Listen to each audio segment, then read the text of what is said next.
Hello दोस्तों, शायद ही कोई हो जो साउथ मूवी का फ़ैन ना हो। आखिर साउथ मूवी होती ही इतने इंटरेस्टिंग है और इनकी स्टोरी का तो क्या ही कहना। आज हम लेकर आए हैं डैशिंग स्टार राम की धमाकेदार मूवी रेड। दोस्तों, मूवी बहुत ही ज़्यादा सस्पेंस से भरी है। आप इसके क्लाइमेक्स का तो अंदाज़ा भी नहीं लगा पाओगे। मूवी में राम हमें डबल रोल में नज़र आएंगे। हर एक सीन पर ये मूवी हमें अलग ही मोड़ पर लेकर जाती है। So without wasting your time, चलो चलते हैं मूवी की तरफ। मूवी की शुरुआत में हम देखते हैं कि सिद्धार्थ एक लड़की को देखता है। उसके दोस्त को अपनी कहानी सुनाते हुए वो कहता है, इस लड़की का नाम महिमा है। हम दोनों एक ही फ्लोर पर काम करते हैं। सिद्धार्थ महिमा को पहली नज़र में ही पसंद करता है और रोज़ उनकी मुलाकात 10 सेकंड के लिए लिफ्ट में होती है। वही सिद्धार्थ महिमा को कॉफ़ी ऑफ़र करता है। महिमा कहती है, पहले अपना सवाल सुधारो, वो गलत है। बहुत सोचने पर भी जब सिद्धार्थ समझ नहीं पाता तब महिमा से पूछता है। महिमा कहती है, तुम्हें मुझे कॉफ़ी नहीं चाय के लिए पूछना चाहिए था। या हम देखते हैं कि महिमा भी सिद्धार्थ को पसंद करने लगती है। तभी हम प्रेजेंट में आते हैं। सिद्धार्थ अपने दोस्त से कहता है, जैसे ही हम एक दूसरे को जान जाएंगे मैं उसे प्रपोज कर दूंगा। सीन बदलता है। हम आदित्य को देखते हैं जो कि एक व्यक्ति को ATM मशीन देता है जो खुल नहीं रही थी। आदमी मशीन रख लेता है और आदित्य को 5 लाख देता है इस शर्त पर कि मशीन के आदित्य के सामने ही खुलेंगी। पर आदमी आदित्य के जाने पर मशीन खोलता है जो कि खाली होती है। यानी आदित्य ने आदमी को बेवकूफ़ बनाया था। आदमी के पूछने पर आदित्य कहता है कि मैंने कहा था ना कि मेरे सामने मशीन खोलना, मेरे पीछे क्यों खोली। ये कहकर वह पैसे वापस देने से मना कर देता है। या हम समझ जाते हैं कि आदित्य एक टकपोरी किस्म का आदमी है जो कि कल रात किसी लड़की के साथ था जिसका नाम रूबी था। आगे हम देखते हैं कि एक लेडी जो रिटायर्ड बैंक मैनेजर को ठगने की बात कहती है, जो सिगरेट भी पीती है, जिसका नाम पवित्रा था। दूसरे दिन रूबी आदित्य से मिलती है। उससे फ़ोन न उठाने का कारण पूछती है। तब आदित्य कहता है, मैंने कभी नहीं कहा कि मैं तुमसे प्यार करता हूँ, इसीलिए मेरा पीछा छोड़ दो, और वहाँ से चला जाता है। अगले सीन में सिद्धार्थ और महिमा दिखते हैं। सिद्धार्थ महिमा के साथ हमेशा रहने का प्रॉमिस करता है। सिद्धार्थ एक इंजीनियर है जो अपने ड्रीम प्रोजेक्ट पर काम कर रहा था। का जिग्वीमा बहुत परेशान था क्योंकि उसने 30 डुप्लीकेट कंप्यूटर बेचे थे। तभी आदित्य पूरी रात वीमा की चार्जशीट पढ़ता है और दूसरे दिन वकील से कहता है कि चार्जशीट में 30 बॉक्स लिखे हैं, 30 कंप्यूटर नहीं।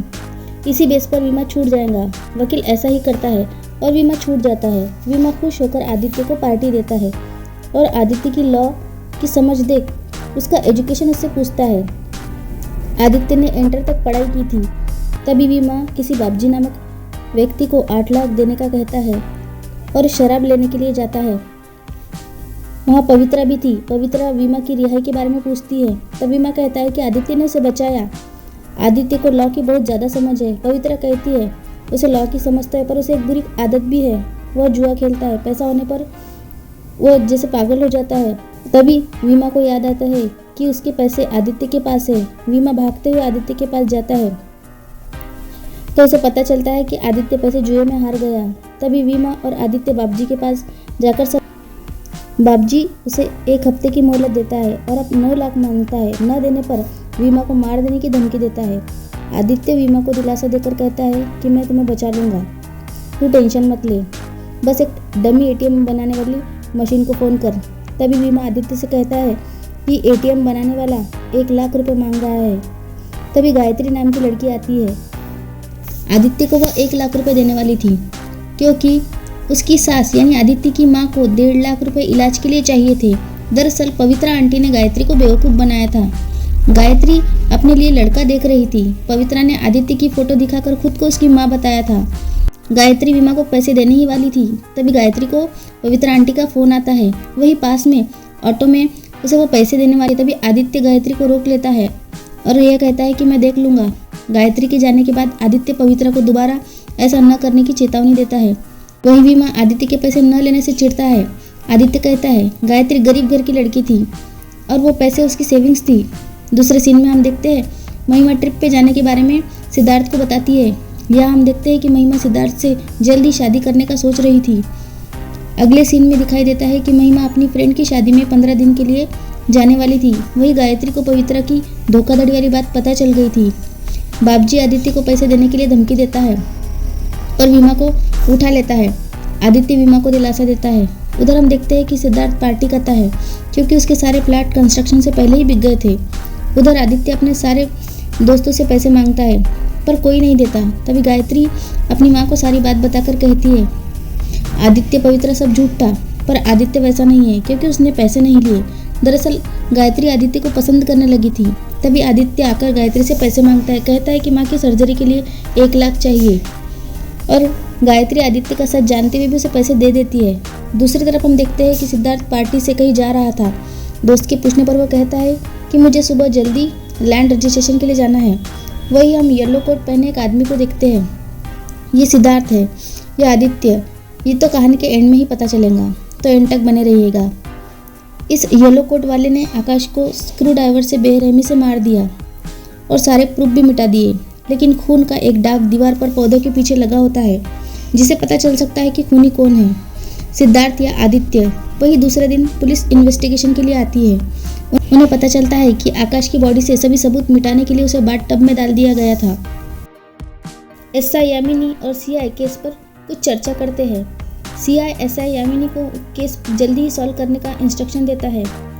एसआई यामिनी आकाश की कजिन से पूछताछ करती है तो उसे पता चलता है कि लॉकर से पैसे गायब होते हैं। आकाश, इसकी मौत हुई थी, उसकी माँ नहीं है, पापा यूएस में रहते हैं। वही अगले सीन में हम देखते हैं कि आदित्य बाबूजी को पैसे वापस कर देता है। पैसे कहाँ से आए ये उसे नहीं बताता। गायत्री को 1 लाख वापस दे देता है। तभी उसे पता चलता है कि गायत्री ने सब कुछ जानते हुए भी उसे पैसे दिए थे।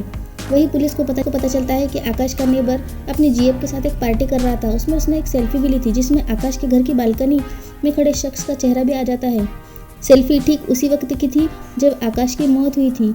सीआई कहता है, मैं इस लड़के को जानता हूँ। इस लड़के का नाम आदित्य है, जो एक आईआईटी स्टूडेंट है। इसकी फ़ोटो सारे स्टेशन में भिजवा दो। वही सीआई सिद्धार्थ की फ़ोटो को देखकर कहता है, अब तो गया। यहाँ हमें पता चलता है कि शायद सीआई कि सिद्धार्थ से कोई पुरानी दुश्मनी है। पुलिस सिद्धार्थ को 10 मिनट की इंक्वायरी का कहकर लेकर जाती है और उसे घंटों तक पूछताछ करती है। इंक्वायरी में पुलिस सिद्धार्थ को पूछती है, तुम पार्टी में जल्दी क्यों गए? तब सिद्धार्थ कहता है, मेरे सर में दर्द था। सीआई कहता है, तुमने अपने दोस्त से कहा कि लैंड रजिस्ट्रेशन के लिए कल में जाना है। तभी सीआई आकाश के बारे में पूछता है। सिद्धार्थ कहता है वो आकाश को नहीं जानता। तभी सीआई पूछता है कि तुम घर लेट क्यों गए सिद्धार्थ? तभी सिद्धार्थ कहता है कि मेरी गाड़ी खराब हो गई थी और मेरे पास जैक नहीं था और बहुत समय बाद उसे कैब मिली और बारिश के कारण उसे कैब का नंबर भी याद नहीं है। तभी सिद्धार्थ कहता है उसे उसके लॉयर से मिलना है। सीआई कहता है आज फ्राइडे है, मंडे को कोर्ट खुलेगा और मंडे को ही तुम्हारी जमानत होगी। सिद्धार्थ कहता है कि आप अपनी पुरानी दुश्मनी मुझसे निकाल रहे हैं। तब सीआई सिद्धार्थ को एक फ़ोटो दिखाकर कहता है कि यह देखो, ये तुम ही हो ना?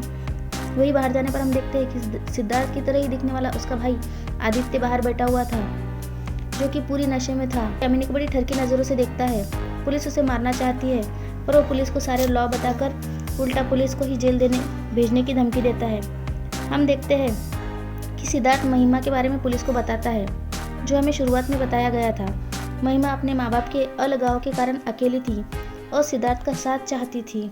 वही सीआई वकील से सलाह लेता है। वकील बताते हैं कि फ़ोटो से कुछ साबित नहीं होगा क्योंकि दोनों भाई एक जैसे ही दिखते हैं। मर्डर किसने किया, आदित्य ने या सिद्धार्थ ने, यह फ़ोटो से पता नहीं चलेगा। सीआई की सिद्धार्थ से कोई दुश्मनी थी। सीआई उसे ही खूनी साबित करना चाहता था। सीआई सिद्धार्थ के खिलाफ सबूत जुटाने लगता है। वही कुछ स्टूडेंट आकाश मर्डर केस पर डॉक्यूमेंट्री बनाते हुए दिखते हैं। ये एक अजीब केस था। एक तरफ सीआई और दूसरी तरफ एसआई यामिनी समझ चुकी थी कि सीआई सिद्धार्थ को ही फंसाना चाहता है। तभी आकाश पर जख्म चेक किए जाते हैं। दोनों के ही शरीर पर जख्म देखे जाते हैं, पर कोई एक तो झूठ बोल रहा था। ये पता करने के लिए यामिनी आकाश की जानकारी जुटाने लगता है। एक अच्छा होने का उसे पता चलता है। आकाश की लाइफ के बारे में उसे पता चलता है। एक लड़की को उसने प्रपोज किया था, लेकिन लड़की ने उसका प्रपोजल मना कर दिया। उसी की आकाश की लाइफ थी।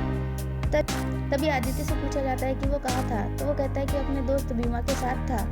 इन्वेस्टिगेशन में आकाश, सिद्धार्थ और आदित्य का आपस में कोई कनेक्शन न होने का पता हमें चलता है। तभी पुलिस ऑफिसर यामिनी को पता चलता है कि सीआई की इकलौती बेटी थी जिसकी लव मैरिज हुई थी। उसे भगाने से लेकर शादी तक का सारी चीज़ों में सिद्धार्थ ने उसकी बेटी की मदद की थी।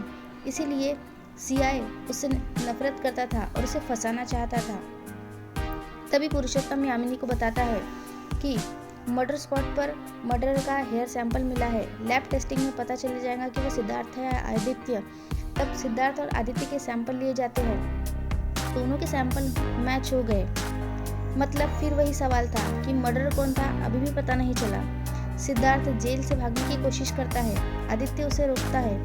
दोनों की बहुत ही भयानक लड़ाई होती है। किसी तरह पुलिस उन्हें छुड़वाती है। पुरुषोत्तम, जो यामिनी को परेशान भी किया करता था, एक बार मर्डर स्पॉट पर जाने के लिए कहता है और उसे बताता है सिद्धार्थ और आदित्य दोनों आइडेंटिकल ट्विन थे, यानी कि दोनों के हेयर सैंपल सेम हो सकते हैं, लेकिन दोनों के फिंगरप्रिंट्स अलग हो सकते हैं। इसलिए फिंगरप्रिंट्स चेक करने के लिए वो फिर से आकाश के घर जाते हैं। मर्डर स्पॉट पर उनकी नज़र खून के दाग पर जाने ही वाली थी, जो कि दीवार पर लगा हुआ था, जिससे खूनी का पता होने का हमें पता चल सकता था। लेकिन गलती से पुरुषोत्तम उसके ऊपर चाय फेंक देता है और सबूत मिट जाता है। तभी सिद्धार्थ और आदित्य पुलिस को अपनी कहानी बताते हुए कहते हैं कि उनके मम्मी पापा की लव मैरिज थी, जो मतभेदों के चलते अलग हो गए।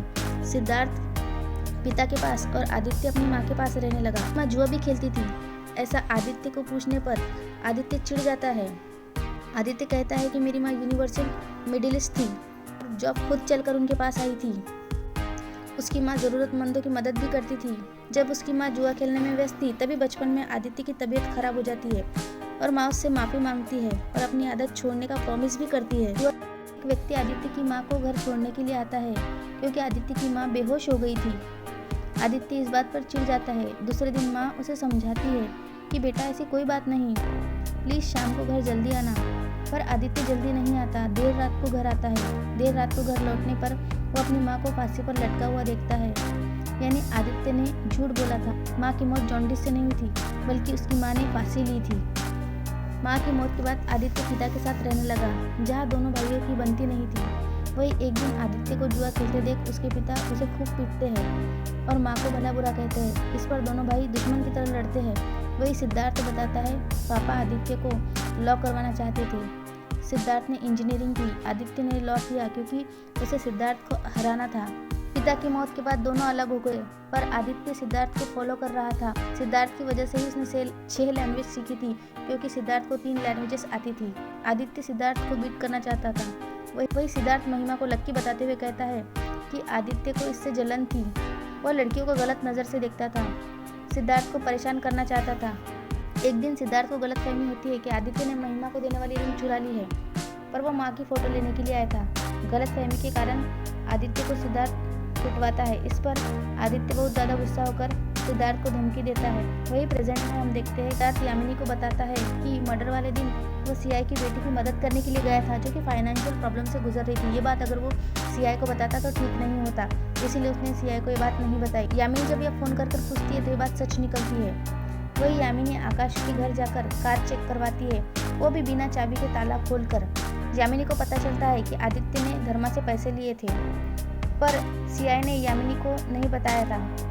ऑफिसर उसे कहता है सीआई सिद्धार्थ को फंसाना चाहता है, आदित्य को बचाना चाहता है। आदित्य ने जुए में पैसा जीता, इसीलिए आदित्य बेकसूर है, और सिद्धार्थ का कैब ड्राइवर मिल गया है, इसीलिए सिद्धार्थ बेकसूर है। ऐसा पुलिस ऑफिसर उन्हें बता, भी कुछ क्लियर नहीं है खूनी कौन था, आदित्य या सिद्धार्थ। इसी तरह 7 महीने बीत जाते हैं और सबूत न मिलने के कारण कोर्ट दोनों को ही छोड़ देती है। डॉक्यूमेंट्री वालों को बताया जाता है कि खूनी कौन है पता नहीं, आज भी अननोन है। वही ये सब होने के बाद यामिनी सोचती है कुछ तो मिस है। तभी वो महिमा की इंक्वायरी करती है। आकाश एक लड़की को चाहता था, वह कौन थी? हैरान हो जाती है, वो लड़की कोई और नहीं थी बल्कि महिमा थी। और यहाँ खुलता है असली सस्पेंस। आकाश ने महिमा का रिजेक्शन बर्दाश्त न होने के कारण उसे किडनैप कर लिया था और उसका रेप किया था और ड्रग्स का ओवरडोज देकर उसे मार दिया था, जिससे सिद्धार्थ का खून खौल जाता है और वो उसे मार देता है। इधर प्रेजेंट में महिमा को एक रिपोर्ट मिलती है जिसमें लिखा था कि साइकियाट्रिस्ट की ट्रीटमेंट दोनों ही भाइयों ने ली थी, क्योंकि दोनों ने 16 साल की उम्र में एक दूसरे को मार मार कर बुरा हाल कर दिया था। और उससे आगे एक लाइन और लिखी थी जिसे पढ़कर यामिनी पूरी तरह से चौंक जाती है। इसमें लिखा हुआ था कि जान से मार देने लायक गुस्सा होने पर भी किसी एक पर प्रॉब्लम आने पर दोनों एक हो जाते हैं। वही बाहर हम देखते हैं आदित्य सिद्धार्थ को बताता है उसने पुलिस से बचाने के लिए जानबूझकर खुद को पुलिस के हवाले किया था। आदित्य को पता था 1 महीने से सिद्धार्थ मर्डर की प्लानिंग कर रहा था, इसीलिए वो पुलिस को फॉलो कर रहा था। तभी पुलिस को एविडेंस मिल जाता है, वो फोटो, और सिद्धार्थ उसमें फंस जाता है। इसीलिए सिद्धार्थ को बचाने के लिए जानबूझकर आदित्य ने जेल के अंदर जाने का नाटक किया। अंदर जाते ही यामिनी से खेल कर उसे डाइवर्ट कर दिया, खुद की नेगेटिव इमेज दिखाई ताकि यामिनी सिद्धार्थ के फेवर में झूठे सबूत इकट्ठे कर सके, जैसे यामिनी ने ही कैब ड्राइवर को पैसे देकर बुलाया था। अब वो सब समझ गई थी, पर वो कुछ नहीं कर सकती थी क्योंकि झूठे एविडेंस के केस में उसे ही जेल जाना पड़ता, और वो खामोश बैठ जाती है। उधर आदित्य अपनी नई जिंदगी गायत्री के साथ शुरू करना चाहता था और सिद्धार्थ महिमा की यादों में खुश था। आदित्य सिद्धार्थ को बताता है कि माँ उन दोनों को बहुत प्यार करती थी और वो जो भी चीज़ लेती उन दोनों के लिए लेती थी। सिद्धार्थ आदित्य को माँ और उन दोनों की तस्वीर देता है और दोनों विदा लेते हैं। यही सीन चेंज होता है। आदित्य गायत्री को हमेशा साथ देने का वादा करता है और हमेशा समझने का वादा करता है। यही मूवी होती है एंड। दोस्तों, ये मूवी आपको कैसी लगी कमेंट बॉक्स में ज़रूर लिखिए और ऐसी ही मूवीज़ देखने के लिए चैनल को सब्सक्राइब ज़रूर करें।